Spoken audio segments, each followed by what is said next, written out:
పెడుతున్నారు కాబట్టి ఒక ఈ అయిపోయింది. నెక్స్ట్ వచ్చేసి పోలీస్ వాళ్ళు కానీ ఆర్టీఓ కానీ వాళ్ళు చలాన్ రైజ్ చేస్తున్నారు. నెక్స్ట్ వచ్చేసి ఇంకొక ఈ మిగిలింది మనదే ఈ రోడ్ సేఫ్టీ అనేది ఈ యాక్సిడెంట్స్ అనేది కాపాడడానికి ఎడ్యుకేషన్ ద్వారానే ముందుకెళ్లాలని నా అభిప్రాయం.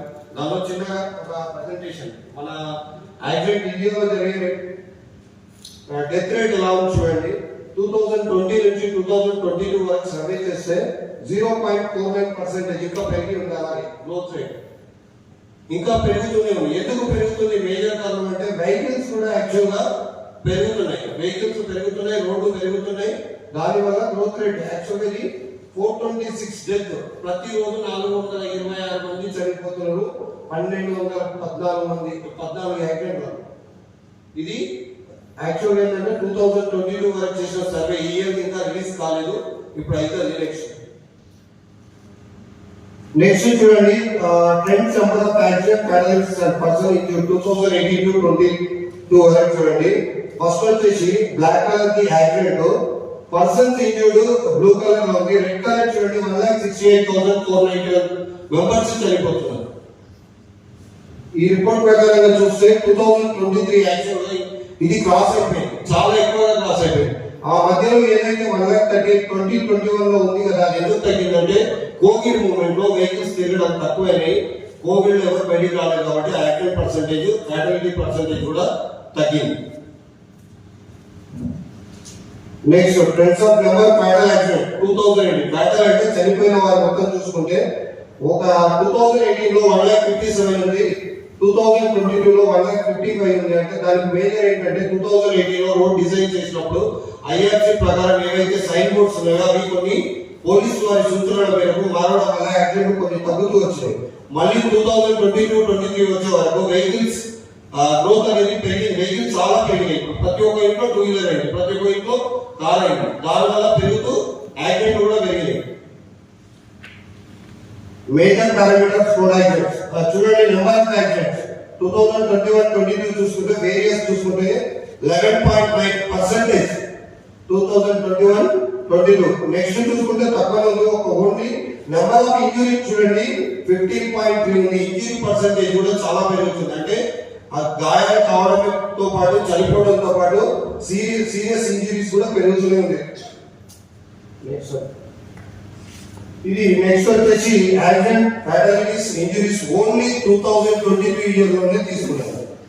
యాక్సిడెంట్ వచ్చేసి చూడండి ఎలా ఉంది, 32.9 ఉంటే అదేంటంటే నేషనల్ హైవేస్ పైన 32.9 నేషనల్ హైవేస్ పైన, 23 స్టేట్ హైవేస్, 43 అదర్ రోడ్స్. అంటే ఎందుకు దీనిలో మనం గుర్తించవచ్చు, నేషనల్ హైవేస్ పైన యాక్సిడెంట్ పర్సెంటేజ్ తక్కువ ఉంది, స్టేట్ హైవేస్ పైన ఆల్మోస్ట్ తక్కువ ఉంది.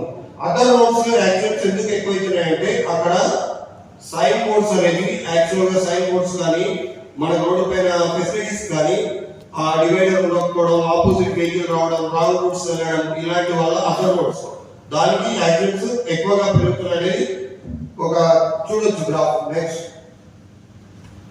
ఫ్యాటాలిటీస్ different category. NH traffic rule ప్రకారం వయలేషన్ చూడండి, ఎందుకు కాజ్ ఆఫ్ యాక్సిడెంట్, దేని వల్ల యాక్సిడెంట్లు జరుగుతున్నాయి. మేజర్ ఏ టైం వల్ల అంటే ఫాస్ట్ ఓవర్ స్పీడ్ 72.4%. నెక్స్ట్ వచ్చేసి driving wrong side 0.5%, 4.8 sorry. Jumping red light means traffic light 0.5%. Use of mobile phones 1.6%. Actual గా చూసుకుంటే ఈ ఓవర్ స్పీడ్ వల్లనే ఎక్కువగా అవుతున్నాయి. మేజర్ ప్రతి ఒక్క వెహికల్ ఓవర్ స్పీడ్ తోనే వెళ్ళడంతో యాక్సిడెంట్ జరుగుతుంది. స్పీడ్ తగ్గించుకుంటే యాక్సిడెంట్ పర్సెంటేజ్ అనేది తగ్గుతుంది. నెక్స్ట్ రోడ్ యూజర్స్ కేటగిరీ ఏంటంటే road user category distribution accident 2021 pedestrians అంటే మన పాదచారులకు నచ్చే వాళ్ళ యాక్సిడెంట్.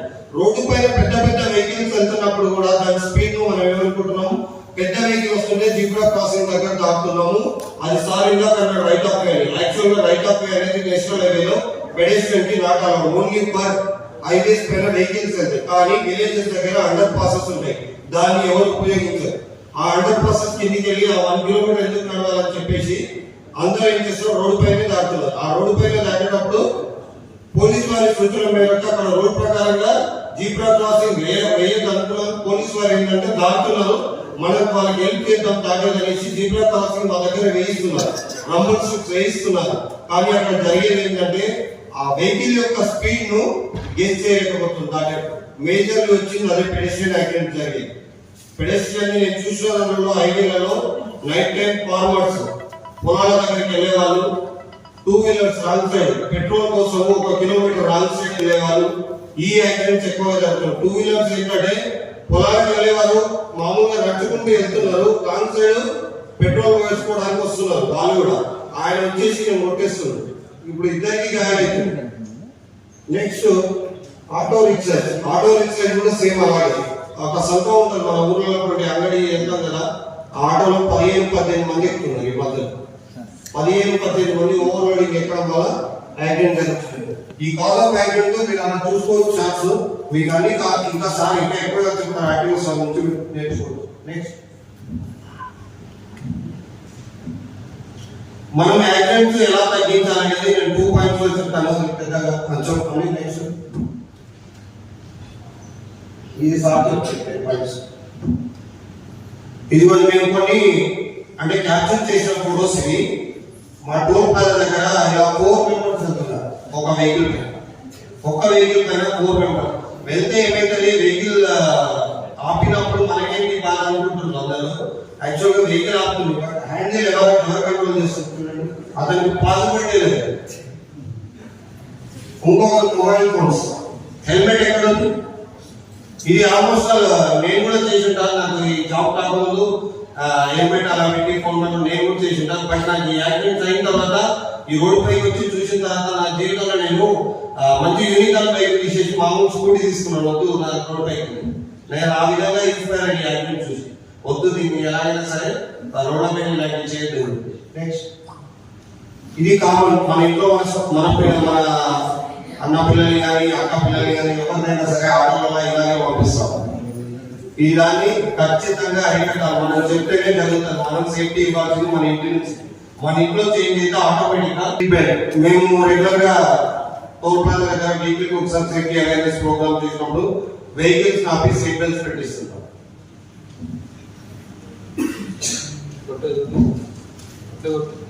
ఓకే యాక్చువల్ గా నేషనల్ హైవేస్ పైన కానీ స్టేట్ హైవేస్ పైన కానీ కొన్ని సైన్ బోర్డ్స్ ఉంటాయి. ఆ సైన్ బోర్డ్స్ ప్రకారంగా మనం ఫాలో అయితే, ఇప్పుడు ఆర్టీఓ సార్ దగ్గర లైసెన్స్ వెళ్తే ఫస్ట్ ఆ సైన్ బోర్డ్స్ గురించి తెలిస్తేనే లైసెన్స్ ఇస్తారు. అది తెలుసుకోవాల్సింది కూడా మన బాధ్యత. సింపుల్ ఒకటి ఏంటంటే 3 టైప్స్ ఆఫ్ సైన్ బోర్డ్స్ ఉంటాయి. 3 టైప్స్ ఏంటంటే మ్యాండేటరీ, కాజనరీ, ఇన్ఫర్మేటివ్. మ్యాండేటరీ అంటే ఓ అనేది గుర్తుపెట్టుకుని ఆర్డర్ ఇట్స్ రౌండ్ ఉంటుంది కాబట్టి ఓ అక్కడ కంపల్సరీగా 100% నీకు ఆర్డర్ ఉంది, నువ్వు అక్కడ అది ఫాలో కావాల్సింది. ఆర్డర్ నీకు ఆర్డర్ ఇస్తున్నట్టు ఓ అంటే, కాబట్టి అలాంటి ఓవర్టేక్ చేయొద్దంటే ఓవర్టేక్ చేయొద్దు, అది ఆర్డర్ నీకు. లేదు 1 వే రోడ్ ఉంది, నువ్వు 1 వే రోడ్ అలాగే యూజ్ చేసుకుంటే నీ స్పీడ్ లిమిట్ అక్కడ 50 మాత్రమే పోవాలి. సజెస్ట్ చేయట్లేదు, అక్కడ ఆర్డర్ ఇస్తున్నాడు, నీకు ఇంతే ఉంది అదే కావాలి. 3 టైప్స్. ఇది ఫస్ట్ టైప్, ఇది సెకండ్ టైప్. ఇది కాజనరీ అంటే ముందస్తు హెచ్చరిక. నీకు జరిగేది వచ్చేది ముందస్తు హెచ్చరిక. జరగబోతుంది, ఇట్లా ఏమైనా అయ్యే ఛాన్సెస్ ఉన్నాయి, ముందు ఒక స్కూల్ ఉంది, ముందు ఒక మీడియం ఓపెనింగ్ ఉంది, యాక్సిడెంట్ జోన్ ఉంది. ఇవన్నీ ఎవరికి రోడ్ యూజర్స్ కు మనము ఈ బోర్డ్స్ ద్వారా ఇంటిమేషన్ ఇస్తున్నాం. దీన్నే కాజనరీ సైన్ బోర్డ్స్ అంటారు. నెక్స్ట్ ఇది ఇన్ఫర్మేటివ్ వచ్చేసి ఏంటంటే రోడ్డు పైన ఏది ఉన్నా సరే, ఒక విలేజ్ ఉన్నా సరే, ఇది రెక్టాంగిల్ లో ఉంటుంది, ఇంకా ఉన్న ట్రయాంగిల్. ఇది రెక్టాంగిల్ ఏంటంటే రోడ్డు పైన ఏది ఉన్నా సరే, ఒక ఊరు కానీ, పెట్రోల్ బంక్ కానీ, హోటల్ కానీ, పబ్లిక్ బుక్ కానీ, నెక్స్ట్ ఏంటి హాస్పిటల్స్ కానీ, ఇవన్నీ వచ్చి ఇన్ఫర్మేషన్ కలుపుతున్నాయి కాబట్టి అవన్నీ రెక్టాంగిల్ లో ఉంటాయి. ఇది ఇంకో గుర్తుపెట్టుకోండి, 3 సైన్స్ ఉంటాయి: ఆర్డర్, కాజనరీ, మ్యాండేటరీ, కాజనరీ, ఇన్ఫర్మేటివ్.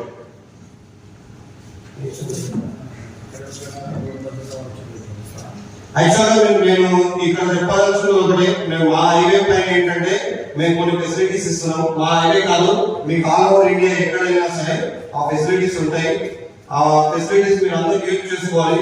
ఎన్ఎస్ఎస్ అంటున్నారు కాబట్టి నాకు తెలిసి మీరు ఇలాంటి వాటికి చాలా సపోర్టివ్ చేస్తారు. ఇక్కడ యాక్సిడెంట్ జరిగినప్పుడు 108 అంబులెన్స్ తో పాటు నెక్స్ట్ మీరు ఎలా చేయాలంటే మీకు హైవేలో రోడ్డు ఇరువైపులా ప్రతి 2 కిలోమీటర్లకు ఒకటి ఏదుంటుందంటే ఎమర్జెన్సీ కాల్ బాక్స్ ఉంటుంది.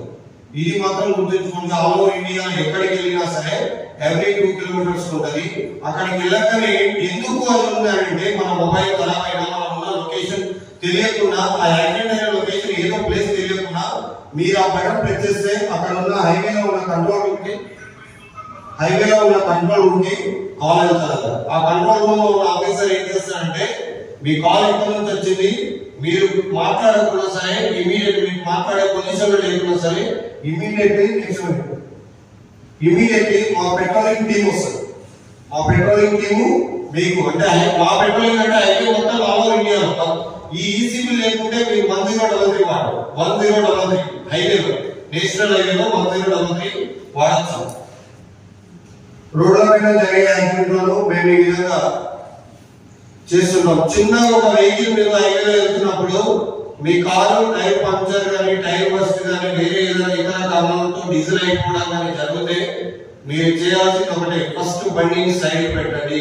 ఫ్యామిలీ రోడ్డు నుంచి కొద్ది దూరంలో సైడ్ పెట్టండి. ఉండమని చెప్పండి. వెహికల్ లో కూర్చోబెట్టొద్దు. రోడ్డు పైన వెహికల్ ఆగిపెడతాయి. ఫ్యామిలీని దూరంలో పెట్టండి. పెట్టి 109 కాల్ చేయండి. అప్పుడు పెట్రోలింగ్ టీమ్ వస్తుంది, అంబులెన్సెస్ వస్తాయి, క్రేన్ వస్తుంది. మీకు ఏ ఫెసిలిటీ కావాలంటే వాళ్ళు మీకు ప్రొవైడ్ చేస్తారు. నాకెవరు తెలియదు, వేరే లొకేషన్ లో ఉన్నానే కాదు, మీరు దానికి ఆల్రెడీ టోల్ ప్లాజాలో ట్యాక్స్ పే చేస్తున్నారు. ఇది ఎవరు కూడా ఎందుకు దీనికి ఏమైనా డబ్బులు అయితేమో, అంబులెన్స్ వస్తే డబ్బులు, పెట్రోలింగ్ వెహికల్ వస్తే డబ్బులు, ట్రైన్ వస్తే డబ్బులు, అది ఏం లేదు. మీరు ఆల్రెడీ మీ టికెట్ లోనే మీ టోల్ లోనే దీనికి కూడా మీరు ట్యాక్స్ చెల్లిస్తున్నారు.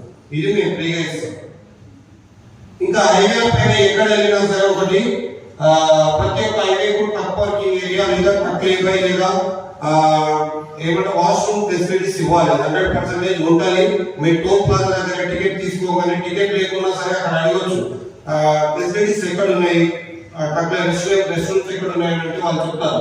ఎందుకంటే ఈ మధ్య హైవేలో చాలా వరకు ఏం చేస్తుందంటే రోడ్డు పైన కావాలి ఫెసిలిటీస్ లేక వస్తే రెస్ట్ తీసుకుందామని ఆగుతున్నారు. అక్కడ దొంగతనాలు జరిగే ఛాన్సెస్ చాలా ఉన్నాయి. కాబట్టి మీరు రెస్టారెంట్ దగ్గర వెళ్తే అక్కడ అన్ని ఫెసిలిటీస్ ఉంటాయి, వాటర్ ఉంటాయి, టాయిలెట్స్ ప్రతి ఒక్కటి ఉంటుంది.